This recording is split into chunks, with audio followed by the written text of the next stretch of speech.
Welcome to North Vietnam. It's pretty boring. We're heading into Laos. Rolling.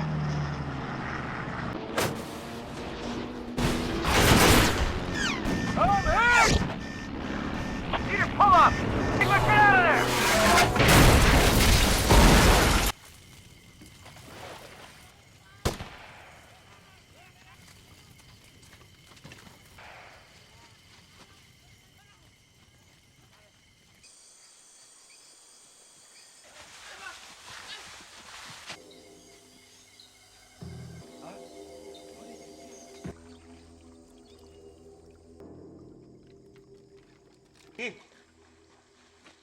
In 1965, the prospect of the Vietnam conflict escalating into a full-scale war seemed improbable to many.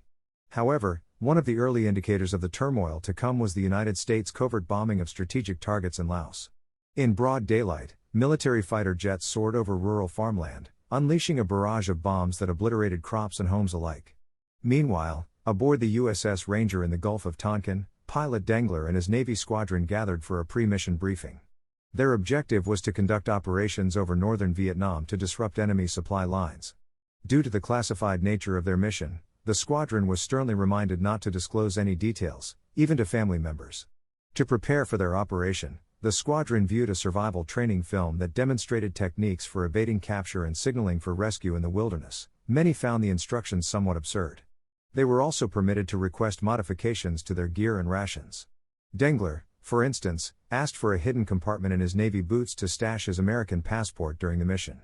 At the final briefing, the squad leader emphasized crucial safety protocols, cautioning against using their military radios in the field due to intercepted communications that had previously led rescuers into ambushes. During this meeting, Dengler was appointed as the mission leader. On the day of the operation, he and his closest friends engaged in a traditional ritual, resting their foreheads against a wall as they wished each other good luck before 4 fighter jets took off toward Laos and North Vietnam. As the squad commenced their bombing run,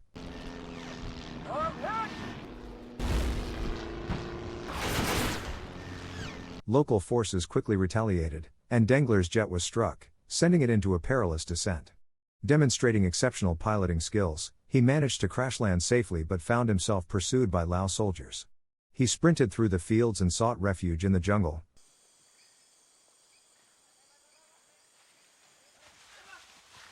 Recalling survival tips from the training film. Concealing himself beneath a pile of foliage, he waited until the soldiers moved on before leaving his military radio hidden among the leaves and venturing deeper into the jungle. Eventually, he stumbled upon an abandoned structure where he scavenged what little food he could find in a pot. Each night, he slept wrapped in his plastic bag, camouflaging it with leaves for protection. When he heard a U.S. military helicopter overhead, he cautiously emerged from hiding but had to let a local family pass before attempting to signal for help. Unfortunately, by the time he climbed onto a rock to reflect sunlight with a mirror and attract the helicopter's attention, it had already vanished from sight. Later, seeking relief from the oppressive tropical heat, Dengler stopped to drink from a river. This momentary distraction proved costly as enemy forces closed in on him and captured him. Initially, he was taken to a nearby village where no one spoke English, marking the beginning of his harrowing ordeal.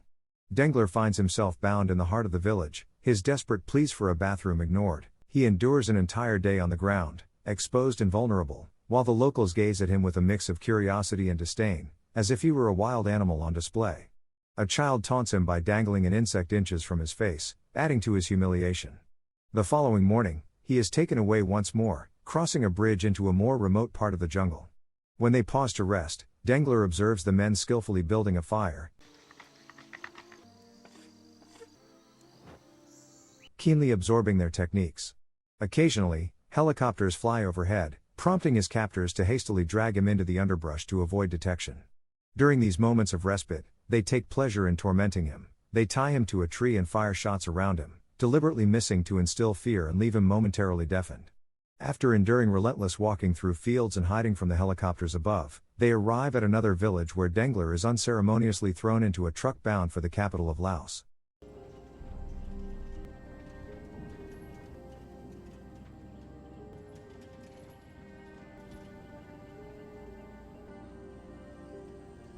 Upon arrival, he is dragged into an opulent house and introduced to the provincial governor. Unlike his captors, the governor treats Dengler with unexpected kindness, speaking English fluently and offering him water despite the distant sounds of explosions. Initially reluctant to reveal his identity as an American Navy officer, Dengler attempts to conceal the truth, but the governor sees through his ruse. Reluctantly, Dengler retrieves his hidden U.S. passport from the secret compartment in his boots, admitting his true identity. The governor offers him a chance at safety and freedom in exchange for signing a document denouncing America's involvement in Laos. When Dengler steadfastly refuses to betray his country, he is swiftly sent away. In a cruel twist of fate, he is subjected to further brutality, tied to a farm animal and dragged mercilessly through the village. His torment continues as he is bound upside down to a tree, violently shaken and spun until disoriented. Finally, he is shoved into a well, repeatedly submerged underwater, fighting for breath. Eventually, Dengler is taken to a prison camp where his shoes are removed and he is forced into a shack for the night, his feet restrained in heavy shackles. From within the confines of the shack, he hears hushed voices cautioning him not to provoke the guards, they are dangerous. The next morning, Dengler is released to roam the camp and meets fellow prisoners, YC, Phys A, Preset, foreigners, and American pilots De Bruin and Martin. To his dismay, he learns that some of them have been imprisoned for years. De Bruin takes Dengler aside for a tour of the camp, explaining that survival hinges on keeping a low profile. While they are allowed to move freely during the day, at night they are confined within the shack, hands cuffed together and feet trapped in heavy restraints. Inside this small space, they can converse without fear of being overheard by their captors. Dengler attempts to rally his fellow prisoners around a plan for escape, but they dismiss his ideas as reckless and dangerous. They explain that the oppressive tropical heat of the jungle renders survival without water impossible, and with the rainy season still months away, their situation grows increasingly dire. Furthermore, to evade the guards, they must plan their escape for nighttime when they are restrained. Undeterred, Dengler rallies the group, persuading them to help him acquire a nail. Although they express skepticism, they ultimately follow his lead, scattering throughout the camp and drawing the guards' attention away from him. Only one inattentive guard remains behind, and Dengler engages him in friendly conversation to distract him while he stealthily retrieves a nail from a beam. Later, in the shack, Dengler uses some rocks to sharpen the nail's point and cleverly employs it as a lockpick to free their restraints. This newfound freedom at night earns him the respect and belief of his fellow prisoners in his ability to devise a solid escape plan. The following morning, fighter jets roar overhead, inciting the guards' fury. In a fit of rage, one guard fires at Martin, narrowly missing his head and leaving only a scar as a reminder of their perilous situation. The guards then torment the other prisoners, threatening to shoot them while reveling in their fear. As days pass, Dengler grows closer to his companions, learning that they keep a label from a can of beans as a cherished reminder of home. They share personal stories about their journeys to becoming pilots. One evening, De Bruin expresses his doubts about Dengler's plans, warning that his reckless ambitions could endanger them all. He threatens to alert the guards if anyone attempts to escape. The following day, a squad of Vietnamese soldiers arrives to interrogate the prisoners for useful intelligence. A female soldier discovers Dengler's shaving glass, and he flirts with her while gifting it to her. Afterward, he confides in his friends that he wishes he were not engaged and that war did not exist so he could pursue a connection with her. Suddenly, one of the guards loses control of his weapon, causing chaos as bullets fly and everyone scrambles for cover. Amidst the turmoil, Dengler remains at the table, fixated on a few rice grains that have fallen from a plate. An idea begins to form. Weeks later, the prisoners surprise Dengler by singing Happy Birthday and presenting him with a drink made from insects. Touched by their gesture, Dengler decides to reciprocate. He reveals that he has crafted 2 crude knives from old bullet casings and offers them as a prize to anyone who can guess which hands he hides them in. He then confesses that he has been secretly hoarding rice each day because he has devised a new plan. Observing that the guards leave their weapons unattended during lunch breaks, he proposes they steal the weapons and seize control of the prison camp until they can signal for rescue from U.S. helicopters. The prisoners enthusiastically agree to execute this plan on July 4 to imbue it with extra significance, giving them just over a month to prepare. From that point on, they begin meticulously studying the guards' routines using Dengler's small mirror to observe through the roof. They mark the guards' positions and weapon locations with wood and stones to commit them to memory. When one night a guard nearly catches them in the act, they quickly improvise, pretending it's merely a game they invented. Using the knives Dengler crafted, the prisoners ingeniously carve out an escape hatch in the floor of their shack. Each night, Dengler stealthily slips through this hatch to scout their potential escape route and works diligently to loosen a section of the outer fence. As days turn into weeks, the dire reality of their situation becomes increasingly apparent. Their food supply dwindles alarmingly.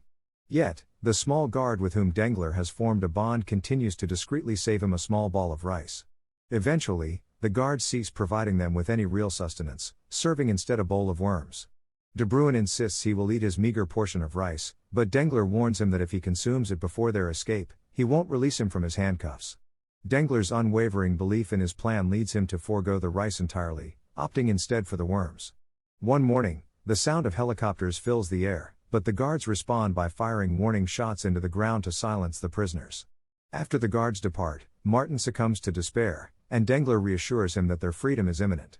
A turning point arrives when YC overhears a conversation among the guards. Fluent in the local language, he translates their discussion, revealing a chilling plot. The guards intend to execute the prisoners and stage it as an escape attempt, driven by their own frustrations over dwindling supplies and a desire to return to their villages. This revelation compels the prisoners to accelerate their escape plan, moving it up by a day. The following morning, they set their plan into motion. The group divides into two factions, Dengler and Martin in one, De Bruin with the others in another. Each group will head in separate directions and rendezvous at the kitchen to overpower the guards. Dengler is the first to exit the shack. He swiftly gathers the firearms left behind by the guards and returns to arm his comrades. Once equipped, they split into their respective groups. However, when Dengler and Martin arrive at the kitchen, they find themselves alone, far too few to confront an entire squad of soldiers. Thinking quickly, they open fire on the guards, managing to eliminate all but their small ally, whom Dengler allows to escape as gratitude for his earlier kindness. Realizing they cannot remain as initially planned, Dengler and Martin seize as much food as they can carry and flee from the camp. In their flight, they unexpectedly reunite with De Bruin and YC. However, Dengler's suspicions are aroused when he notices that De Bruin is armed with extra weapons and wearing shoes, while YC appears unarmed. Despite De Bruin's insistence that it's mere coincidence, Dengler trades some ammunition for De Bruin's machete before they part ways in opposite directions. Dengler and Martin plunge into the jungle, determined to reach freedom in Thailand. Soon after, the rainy season begins, providing them with fresh water and sustenance from their remaining rice. However, during a lunch break, disaster strikes. A sudden mudslide sweeps down the hill, carrying them away and causing them to lose all their rice. After hours of trekking through dense vegetation, they finally reach a river. Drawing on memories from a survival video they watched, they construct a raft using natural materials. Initially, they float safely under a canopy of leaves, but their relief is short-lived as the current pulls them toward treacherous rapids leading to a waterfall. Dengler and Martin manage to react just in time, swimming desperately toward the shore as their raft is swept away, crashing violently against the rocks and shattering into pieces. Days stretch into an agonizing blur as they navigate the relentless jungle, perpetually drenched by the unyielding rain. One afternoon, they discover a horrifying infestation of leeches clinging to their skin, forcing them to painstakingly extract each one from their tender flesh. Later, they spot a fisherman nearby, but knowing that a gunshot could attract unwanted attention from soldiers, they choose to remain hidden and wait for him to leave. This moment of clarity leads them to realize that their weapons are a burden rather than a blessing, prompting them to discard them into the river to lighten their load. During their arduous journey, they stumble upon an old shoe on the ground. Dengler, recognizing Martin's weakened state, generously offers it to him, hoping to lift his spirits in any way he can. After countless hours of trudging through the jungle, they finally come across an abandoned village and seize the opportunity to rest. Just then, a few U.S. helicopters fly overhead, and despite Dengler's frantic waves and shouts, they remain oblivious and continue on their path. As Martin teeters on the brink of despair, Dengler encourages him to rest while he attempts to start a fire using a technique he learned from the locals. In a desperate bid for rescue, he sets fire to the huts, hoping to create a towering smoke signal for the helicopters. Tragically, the Americans misinterpret their actions and open fire, forcing Dengler to flee for his life. Aware that the locals might have spotted the smoke as well, Dengler and Martin decide to leave the area before they are discovered. With Martin growing weaker by the minute, but ultimately they make the heartbreaking decision to surrender at the nearest village.